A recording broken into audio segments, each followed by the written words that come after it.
Bien, un cordial saludo una vez más. Continuamos con la clase número 3 de Fundamentos Espirituales. Recordamos que iniciamos este discipulado estudiando la resurrección del Señor Jesucristo, toda vez que si Él no hubiera resucitado, simplemente hubiera sido un líder más. Y hemos dicho que los líderes que la humanidad ha aclamado como grandes, si acuden al lugar donde ellos fueron sepultados, allí están sus huesos, sus cenizas, en fin. Pero la tumba donde el Señor Jesucristo fue sepultado está vacía. Y está vacía porque Él resucitó al tercer día. De ahí la importancia que hemos venido estudiando, cómo lo narra y cómo lo describe inicialmente el apóstol que estuvo con él, que vio cuando murió en la cruz, de igual forma cuando resucitó Mateo. Posteriormente estudiamos a otro escritor, a otro evangelista, testigo presencial de los hechos, Marcos. En la clase anterior estuvimos estudiando la forma como lo describe y como lo narra otro escritor, el médico de profesión, pero evangelista y escritor Lucas, el escritor tanto del Evangelio de San Lucas como del libro Hechos de los Apóstoles. Y hoy vamos a continuar en ese estudio precisamente y vamos a mirar ya a otro personaje muy importante de la iglesia primitiva. Entonces nosotros podemos ver acá que los discípulos que estuvieron con el Señor Jesús durante su ministerio, que lo acompañaron hasta el momento que entregó su espíritu al Padre y que quienes además lo llevaron al sepulcro, luego de todas estas cosas, cuando resucitó, se reunieron con él durante 40 días. Y él se apareció también fuera de sus apóstoles a 500 personas hasta el momento que fue ascendido al cielo, como lo estudiamos en la clase anterior, que se encuentra en el libro Hechos de los Apóstoles, el libro histórico, en su capítulo 1 y versículos del 10 al 11.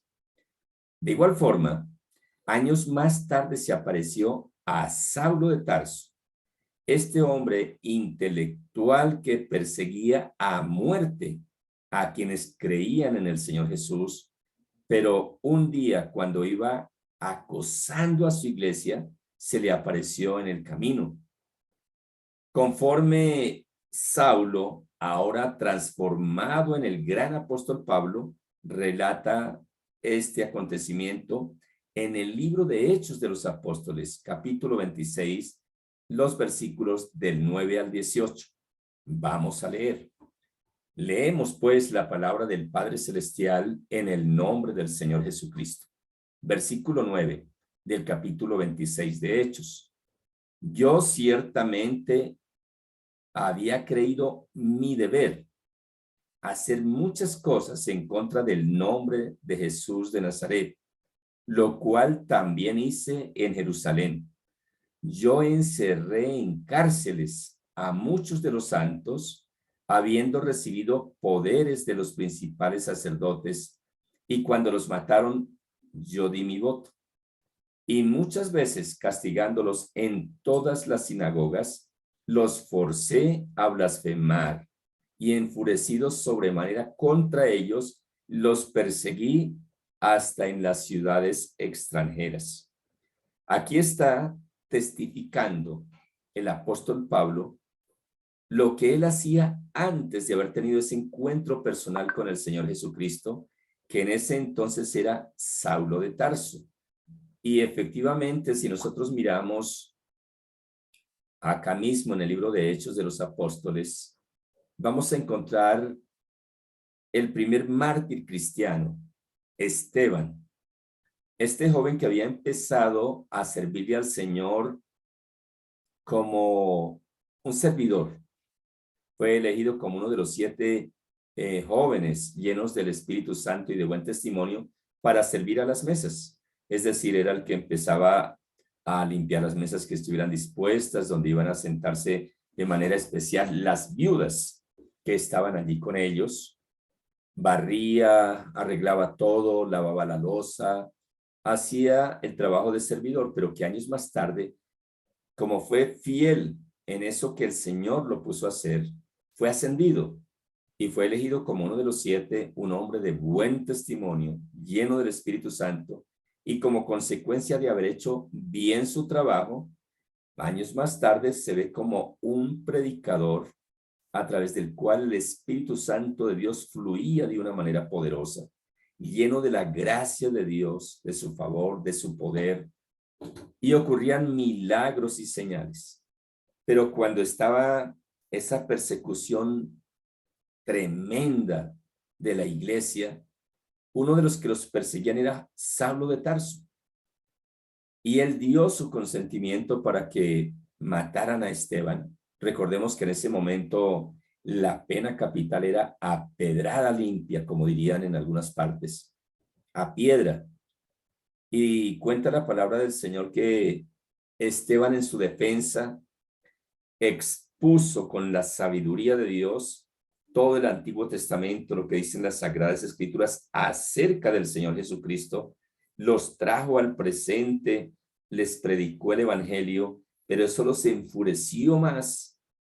Y Saulo de Tarso, quien está aquí testificando, no dice directamente, pero dice también di mi voto para que los mataran. Él estaba ahí presenciando la muerte de Esteban, y la ropa de Esteban que le quitaron antes de empezar a apedrearlo, la colocaron justamente a los pies de Saulo de Tarso. Dejo esta parte, no doy la cita bíblica, y queda como tarea en esta clase para que busquen ese pasaje que narra la muerte de Esteban y complementen lo que estoy diciendo. No doy las citas, pues el propósito es que ustedes lo busquen y de esta forma fortalezcan aún más los conocimientos en la palabra del Señor. Entonces acá el apóstol Pablo está testificando que el Señor Jesucristo sí resucitó y cuenta parte de su testimonio de lo que él fue antes de conocer al Señor. Y precisamente en el versículo 12 hay un subtítulo que dice, Pablo relata su conversión. Gloria a Dios. Versículo 12. Ocupado en esto, iba yo a Damasco con poderes y en comisión de los principales sacerdotes. Recordemos que Saulo de Tarso fue fariseo de fariseos, y acaba de describir acá en los versículos anteriores que él creía su deber perseguir a quienes creyeran en el Señor Jesucristo. Los fariseos exponían la ley de Moisés al pueblo de Israel, y él pensaba que al perseguir a los que creían en el Señor Jesucristo, torturarlos, encarcelarlos y dar su consentimiento para que los mataran, estaba sirviendo a Dios. Él creía que ese era su deber, y persiguiéndolos por el camino de Damasco, tuvo la siguiente experiencia. Versículo 2. Ocupado en esto, iba yo a Damasco con poderes y en comisión de los principales sacerdotes. Los sacerdotes del judaísmo le daban a él cartas con autorización y poder para que hiciera todas esas cosas en contra de la iglesia. La iglesia es hombres y mujeres que habían creído en el Señor Jesucristo.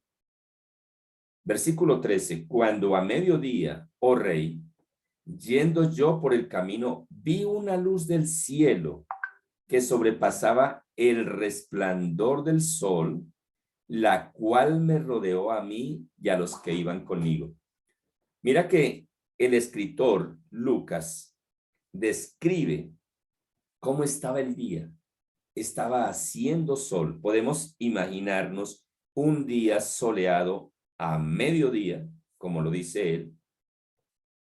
Iba camino a Damasco para tomar presos a los que creían en el Señor Jesucristo, cuando de repente a mediodía lo rodeó una luz que era más poderosa que la luz del sol a mediodía en un día soleado.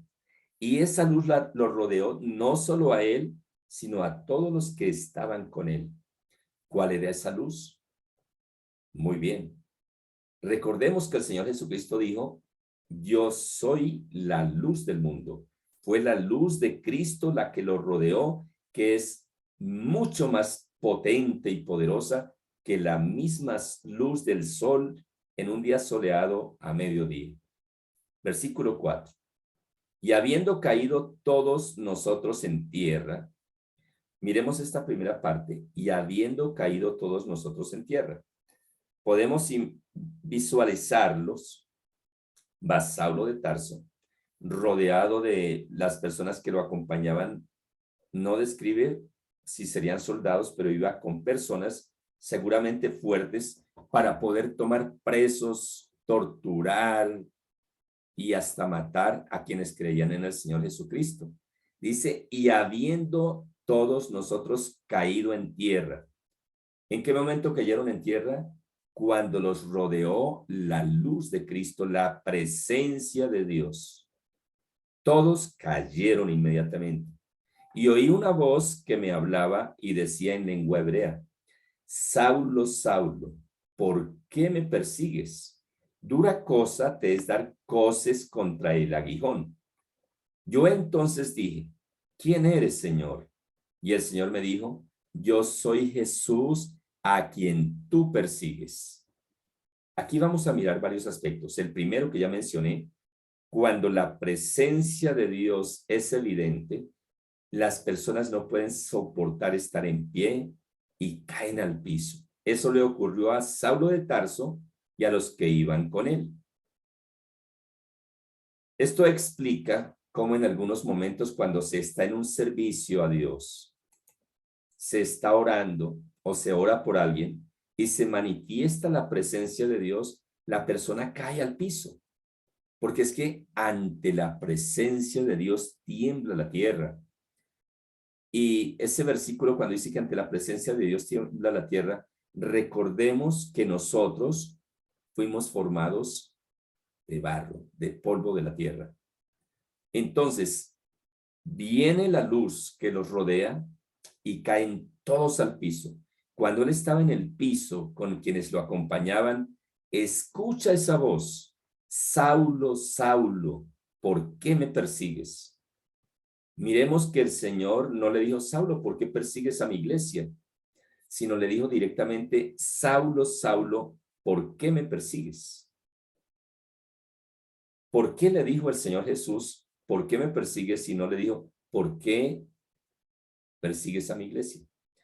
Porque nosotros, los que creemos en el Señor Jesucristo, en el momento que nacemos de nuevo, que lo confesamos con nuestra boca, que nos arrepentimos de todo corazón y le pedimos perdón y le rogamos que nos borre nuestros pecados con la sangre preciosa que Él derramó y que escriba nuestro nombre en el libro de la vida y somos sellados por el Espíritu Santo, en ese momento empezamos a ser parte del cuerpo del Señor Jesucristo. Entonces, el Señor Jesús le dice, ¿por qué me persigues? Es porque no concibe a su iglesia aparte de él, sino que la concibe o nos concibe que somos parte de su cuerpo. Por eso le dice, ¿por qué me persigues? Recordemos que la iglesia, que son hombres y mujeres que hemos creído en el Señor Jesucristo, somos su cuerpo y Él es la cabeza de la iglesia. Por eso le dice, Saulo, Saulo, ¿por qué me persigues? Así que si de pronto te has sentido solo o sola en un momento dado, y cualquiera de nosotros en un momento de dificultad debemos recordar lo que dice la palabra. Nosotros somos parte del cuerpo del Señor Jesús, no estamos solos. Estamos unidos unos a otros y somos su cuerpo, unidos con el Espíritu Santo de Dios que nos fue dado en el momento que creímos en el Señor Jesús. De ahí la respuesta que el Señor le dice, Saulo, Saulo, ¿por qué me persigues? Alabado sea el Señor. Gloria a Dios. Entonces Saulo en el versículo 15 le dice, yo entonces dije, Señor, Señor, ¿quién eres? Y el Señor dijo, yo soy Jesús a quien tú persigues. Si nosotros miramos la respuesta del Señor Jesús ahí en el versículo 14, vamos a mirar que aparece en mayúscula, yo soy Jesús.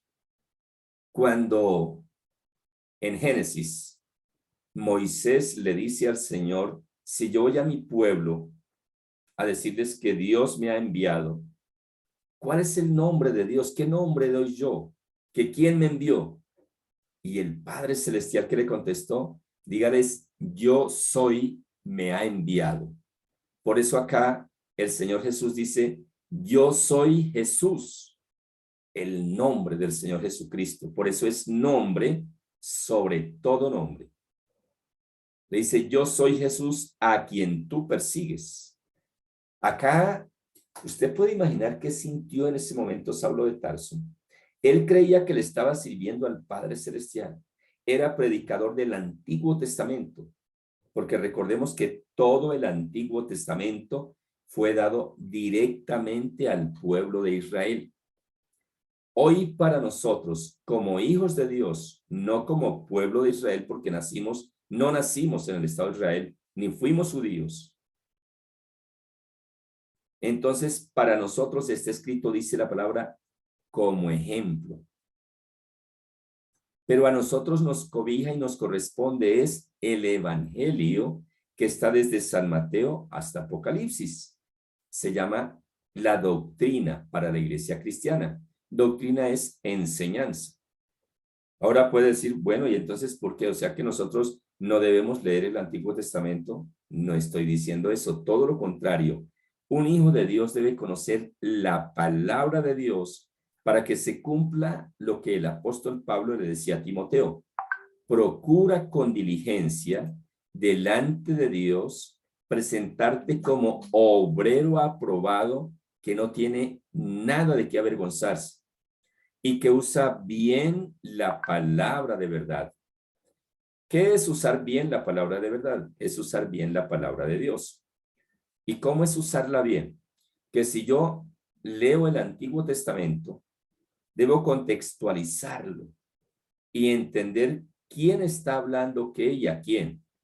Es decir, el Padre Celestial habló con Abraham, con Moisés, con tantas personas. Entonces, el Padre Celestial en ese momento, alabado sea el Señor, estaba hablándole al pueblo de Israel.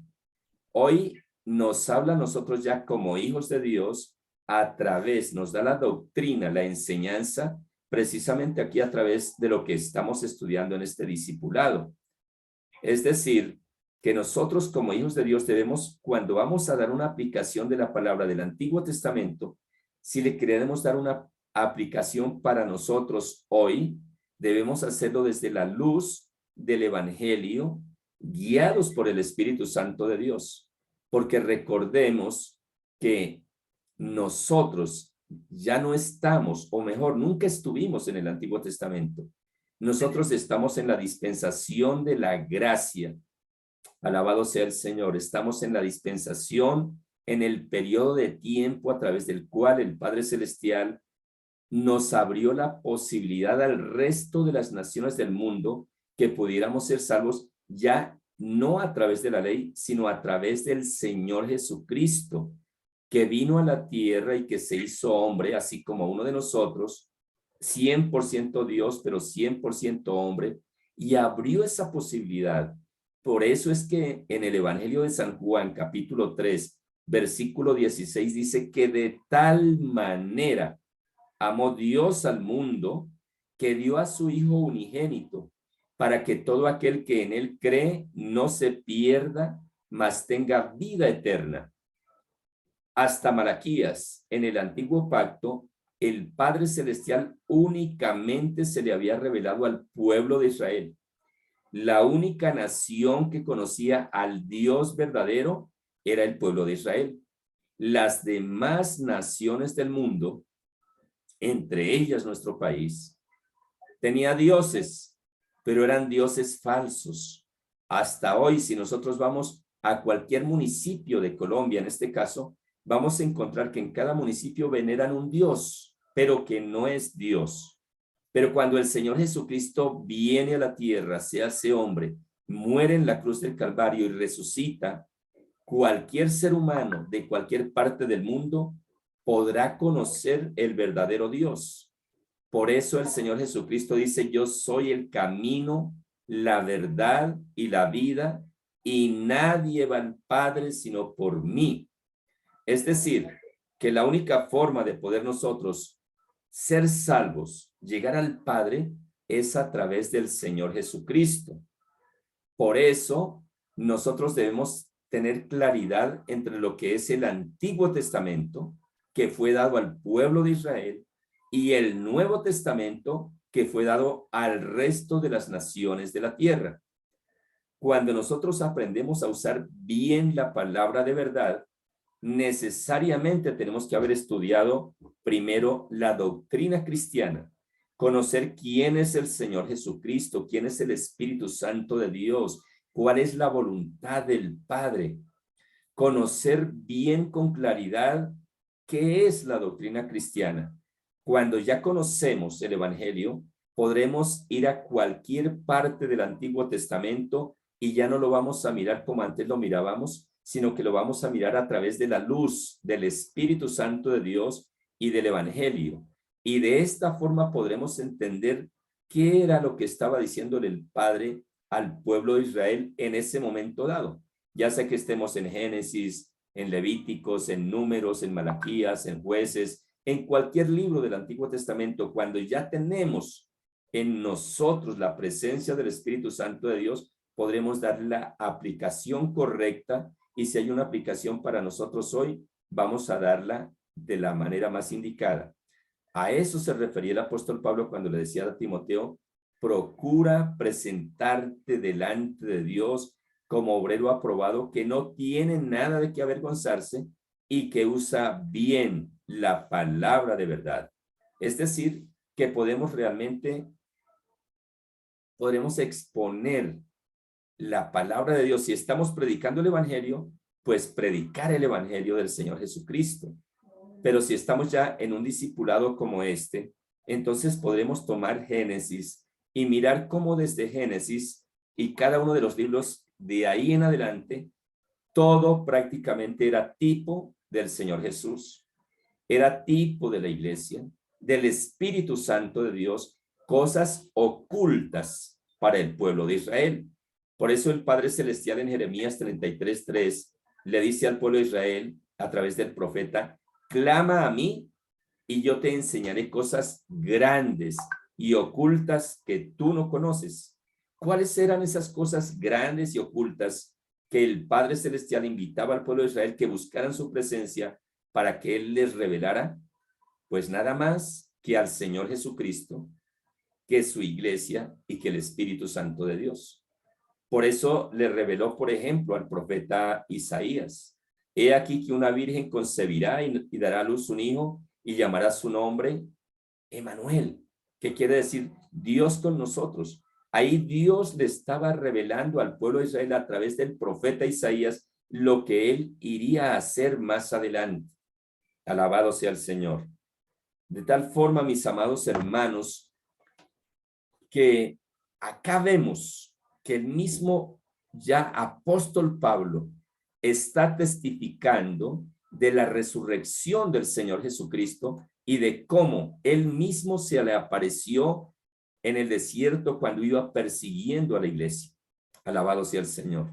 Él le dice, yo soy Jesús a quien tú persigues, pero levántate y ponte sobre tus pies, porque para esto he aparecido a ti, para ponerte por ministro y testigo de las cosas que has visto y de aquellas en que me apareceré a ti, librándote de tu pueblo y de los gentiles a quienes ahora te envío.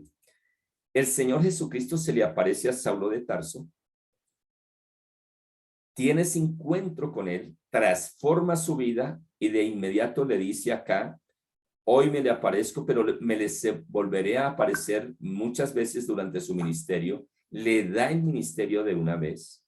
Alabado sea el Señor.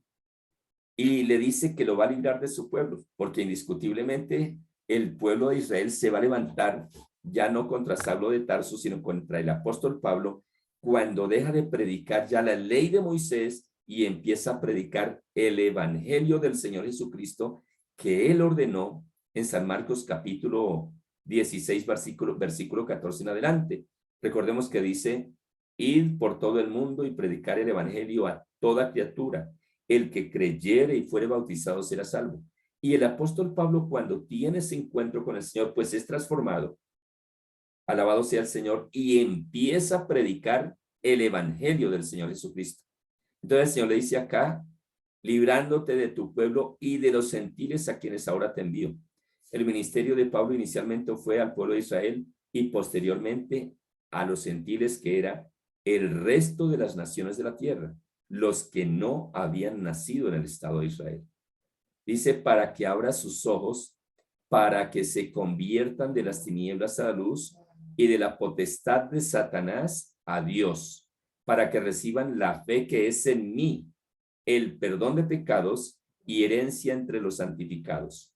Acá le está enseñando el Señor Jesús que es necesario que se predique el evangelio para que la gente salga de la potestad de Satanás a Dios, para que reciban la fe, dice que es por mí, es decir, la fe por el Señor Jesucristo, y en esa fe el perdón de pecados.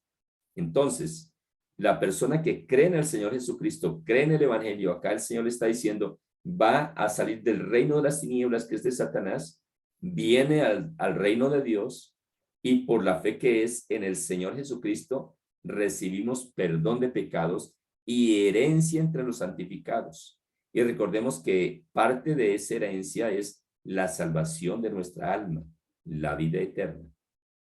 Años después, ya transformado en el apóstol Pablo, enseñando doctrina a la iglesia cristiana en Corinto, testifica de la resurrección del Señor Jesucristo. En Primera de Corintios, capítulo 15, versículos del 3 al 10, mire lo que expone. Recuerde que estamos estudiando inicialmente que el Señor Jesucristo resucitó. Ya lo vimos a través del apóstol Pedro inicialmente, de Mateo, de Lucas, de Marcos, y estamos acá continuando ya en el libro de Hechos, que fue escrito también por el apóstol Lucas, el escritor, el evangelista. Entonces vamos a mirar acá lo que Pablo testifica acerca de la resurrección del Señor Jesucristo. Porque primeramente os he enseñado lo que asimismo recibí, que Cristo murió por nuestros pecados conforme a las Escrituras.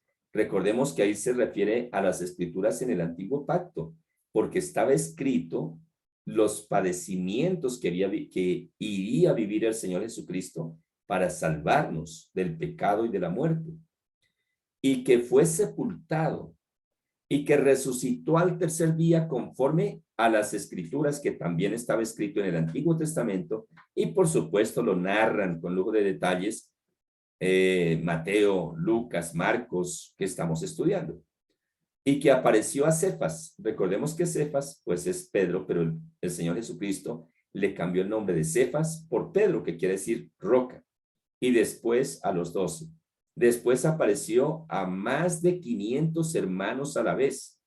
Aquí hay una cita cuando le pregunten, oye, pero el Señor Jesucristo, ¿a cuántas personas se le apareció después de resucitado? Pues acá está en esta cita bíblica, versículo 6. Después apareció a más de 500 hermanos a la vez, de los cuales muchos viven aún y otros duermen. De las personas que vieron resucitado al Señor Jesucristo durante 500 días, cuando Saulo de Tarso se convirtió al evangelio y empezó a ser el apóstol Pablo y da esta enseñanza, algunos de ellos todavía estaban vivos. Y después continúa el relato. Después apareció a Jacobo. Después, ¿sabe quién es Jacobo? Está escrito en el evangelio y es otra tarea. Le voy a decir, es el hermano en cuanto a la carne del Señor Jesús, o uno de sus hermanos.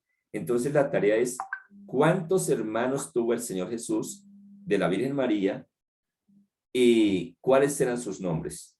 Aquí van a encontrar en esta tarea que les dejo el nombre de cada uno de los hermanos del Señor Jesucristo. Entonces se encuentra la cita bíblica y por supuesto al encontrar la cita bíblica, pues van a encontrar el nombre de cada uno de ellos y van a encontrar que Jacobo, que habla acá el apóstol Pablo, era hermano en cuanto a la carne del Señor Jesús. Después a todos los apóstoles y dice acá, y al último de todos, como un abortivo, me apareció a mí, gloria al Señor, alabado sea Dios. Al último de todos, como un abortivo, me apareció a mí. Está relatando y testificando que Él es testigo de la resurrección del Señor Jesucristo. Alabado sea Dios. De tal forma que dice, porque yo soy el más pequeño de los apóstoles, que no soy digno de ser llamado apóstol porque perseguía a la iglesia de Dios. Mire que la iglesia de Dios es la iglesia del Señor Jesucristo a la que Saulo de Tarso perseguía pensando que estaba agradando a Dios, porque la iglesia del Señor Jesucristo pues entendía el evangelio y en el evangelio ya no guardamos día sábado, porque ya sabemos que lo hemos dicho y lo repito, cuando el Padre Celestial descansó y reposó el día sábado y lo bendijo, lo hizo porque era tipo, el sábado era tipo, símbolo del Señor Jesucristo. Por eso el Señor Jesús dice, venid a mí los que estáis trabajados, cansados y cargados, que yo los haré descansar. Claro, eso choca con quienes guardan la ley o con quienes reciben la enseñanza del Antiguo Testamento sin entender primero la gracia del Señor Jesucristo. Los que ya hemos creído en el Señor Jesucristo, no celebramos la fiesta de los tabernáculos, que también es tipo del Señor Jesús, la fiesta de los panes sin levadura, pan, que también es tipo del Señor Jesús. Recuerden que Él dice, yo soy el pan que descendió del cielo. Pero para poder entender todo ese Antiguo Testamento, esas fiestas y todo ello, se necesita tener la luz del Evangelio y la luz del Espíritu Santo como la recibió el apóstol Pablo. Por eso él dejó de enseñar la ley y empezó a enseñar el Evangelio. Y por eso lo perseguían, porque chocaba. Alabado sea el Señor. Pero por la gracia de Dios soy lo que soy, y su gracia no ha sido en vano para conmigo. Antes he trabajado más que todos ellos, pero no yo, sino la gracia de Dios conmigo. Alabado sea el Señor. Dios es bueno. Acá vemos que el apóstol Pablo está testificando que él es testigo pleno que el Señor Jesucristo resucitó. Y de paso nos narra cómo fue que tuvo ese encuentro personal con él. Después que el Señor Jesucristo resucitó, como lo indican y demuestran las Escrituras, y tal como lo indicamos al principio de este discipulado, él mismo les dio la gran comisión a sus discípulos y a todos los que creemos en él. ¿Por qué a todos los que creemos en él? Porque como es natural, sus primeros discípulos, Pedro, Mateo, Jacobo, Juan y todos los demás, al ser seres humanos, envejecerían y partirían de este mundo. Y la obra redentora de Jesús, o mejor, la comunicación y divulgación de la misma obra redentora debe continuar hasta el día que Él regrese por su iglesia. Por eso el mismo Señor Jesucristo dice en Juan 3, 16 y 17, porque de tal manera amó Dios al mundo, que ha dado a su Hijo unigénito, para que todo aquel que en él cree no se pierda, mas tenga vida eterna, porque no envió Dios a su Hijo al mundo para condenar al mundo, sino para que el mundo sea salvo por él. Y hoy nosotros somos los encargados de entregar su mensaje. Después ese legado le queda a nuestros discípulos, a quien nosotros discipulemos. Por eso estamos siendo discipulados, aprendiendo realmente la doctrina cristiana del Evangelio del Señor Jesucristo, para que podamos formar a otros y así las siguientes generaciones hasta que su iglesia parta con él a las bodas del Cordero de Dios. Veamos lo que fue la gran comisión a sus discípulos, descrito en Marcos capítulo 16, versículos del 14 al 18. Finalmente se apareció a los 11 mismos, estando ellos sentados a la mesa, y les reprochó su incredulidad y dureza de corazón, porque no habían creído a los que lo habían visto resucitado. Y les dijo: id por todo el mundo y predicad el evangelio a toda criatura. ¿Cuál es la orden? Predicar el evangelio. Infortunadamente, el evangelio puro como tal no se predica. Yo nací en una congregación que llamamos de sana doctrina, pero allá revuelven el evangelio con la ley y hacen un revuelto que la persona no sabe si es salva, si no es salva, si debe guardar el día sábado, si no debe guardarlo.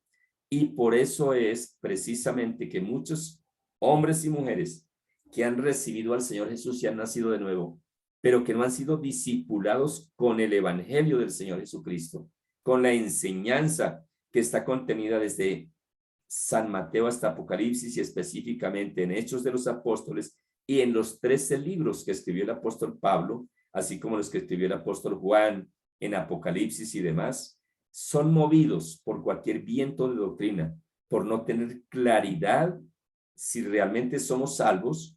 ¿Qué dice la palabra? ¿Estamos en la ley o estamos en la gracia? ¿Somos salvos por la ley o por la misericordia de Dios que nos dio la salvación a través del Señor Jesucristo? Y la gran comisión es ir y predicar el evangelio a toda criatura. Y si leemos San Mateo 28, 19, dice: haciendo discípulos a todas las naciones. Se les predica el evangelio, la persona cree en el Señor Jesucristo y inmediatamente deben empezar el proceso de nacer del agua y del Espíritu. El agua es tipo de la palabra de Dios con el poder del Espíritu Santo, que es el proceso que empezamos para nacer del agua y del Espíritu y de esa forma poder entrar al reino de los cielos, como está en San Juan capítulo 3. El que creyere y fuere bautizado será salvo. ¿Creyere en qué y en quién? Creer en el Señor Jesucristo y en su evangelio. El que creyere y fuere bautizado será salvo, mas el que no creyere será condenado. Y estas señales seguirán a los que creen, en mi nombre echarán fuera demonios. Porque él sabe que nuestra lucha no es contra sangre y carne, sino contra principados, potestades y gobernadores de las tinieblas, pero él nos ha dado el poder. Dice, la primera señal: en mi nombre echarán fuera demonios. ¿En el nombre de quién? Del Señor Jesucristo. Yo he visto a algunos hermanos echando fuera demonios en el nombre del Padre, del Hijo y del Espíritu Santo. Eso no dice la Biblia. La Biblia acá dice claridad: en mi nombre. ¿Quién está hablando? El Señor Jesús. Entonces los demonios salen es en el nombre del Señor Jesucristo. En mi nombre echarán fuera demonios, hablarán nuevas lenguas, tomarán en las manos serpientes. Esas serpientes, bueno, hablar nuevas lenguas. Si vemos Hechos de los Apóstoles capítulo 2, versículo 1 en adelante, el día de Pentecostés, ellos recibieron la llenura del Espíritu Santo, el poder, el denuedo y la autoridad para poder predicar, y hablaron idiomas humanos. Recordemos que al hablar nuevas lenguas a través del don del Espíritu Santo, podemos hablar en lenguas angelicales que las entiende el Señor, y que el apóstol Pablo dice que si alguno recibe ese don, pide en oración recibir el don de interpretación o que otro tenga el don de interpretación de esas lenguas. Pero también en un momento dado, el Espíritu Santo nos puede dar a hablar en inglés, en francés, en mandarín, en cualquier idioma, si debemos predicar en un momento dado el evangelio a una persona que hable otra lengua diferente a la nuestra. Tomarán en las manos serpientes. Hay personas y sectas que llevan serpientes reales. No, acá no se refiere a este tipo de serpiente reptil, se refiere a demonios. Los demonios son tipo de serpientes. Y se viviera cosa mortífera. En algún momento le compartí el evangelio, o compartía más bien con un joven que se llamaba Testigo de Jehová. Y él me decía, cuando le leí esto, decía: entonces pues le voy a dar cianuro y tome, porque aquí dice que beberán cosa mortífera y no les hará daño. Le dije: no tentarás al Señor tu Dios. Esto se refiere a que una persona va de misionero. Hay muchos testimonios sobre eso. Va de misionero a una tribu indígena o a un lugar o a una casa o algún, y allá sin que el Hijo de Dios sepa, ya han echado cosas para hacerle daño. Pero el Hijo de Dios toma ese alimento o esa bebida, le da gracias a Dios y ora y come, no le pasará nada. A eso se refiere. Pero si uno sabe que eso tiene algún mal, pues ¿cómo se lo va a comer? Acá se refiere es cuando la persona lo desconoce, pero por la oración es santificado. Si bebiere cosa mortífera no les hará daño. Sobre los enfermos pondrán sus manos y sanarán. Por esta palabra es que nosotros oramos por los enfermos, porque el Señor Jesús nos dio la autoridad acá cuando nos da la gran comisión, como lo veíamos inicialmente a sus apóstoles directos, pero gracias a que ellos cumplieron la tarea, esa palabra llegó a nuestros días. Y hoy es nuestra obligación aprenderla y enseñarla para que otros continúen predicando el evangelio y discipulando, no enseñando la ley. Hay que enseñar toda la palabra, por supuesto, pero enseñando primero que estamos en el evangelio del Señor Jesucristo y que la ley y los profetas se sintetizan en el mandamiento nuevo que el Señor Jesucristo nos dio, que es amar a Dios con toda nuestra mente, nuestro corazón, con toda nuestra alma, con todo nuestro ser, y a nuestro prójimo como a nosotros mismos. Pero ¿cómo podremos decir que amamos a Dios si aborrecemos a los hermanos y nos aborrecemos a nosotros mismos? ¿Y cómo podremos amar a los que nos hacen mal, a nuestros hermanos, a los vecinos y demás, si no me amo a mí mismo? ¿Y cómo podría amarme a mí mismo si yo no nazco del agua y del espíritu? El proceso de ser discipulado es cuando realmente podemos ser libres, sanados, renovados, restaurados y empezamos a amarnos a nosotros mismos. Y cuando hay amor de Dios en mí mismo y me amo y me valoro y sé quién soy en Cristo Jesús, podré decir y empezar a amar a mis hermanos. Y cuando me amo a mí mismo y amo a mis hermanos, estaré amando a Dios sobre todas las cosas. Bien, vamos a dejar hasta acá el discipulado por el día de hoy. Continuaremos el próximo viernes con la ayuda del Señor. A partir de este momento regresamos de nuevo en directo aquí a la plataforma Meet para resolver las preguntas que haya de la enseñanza del día de hoy y para escuchar también aportes que hagan, ya que somos hijos de Dios y el Espíritu Santo nos da revelación también para que sea fortalecido aún más esta enseñanza. Entonces, continuamos en directo por la plataforma.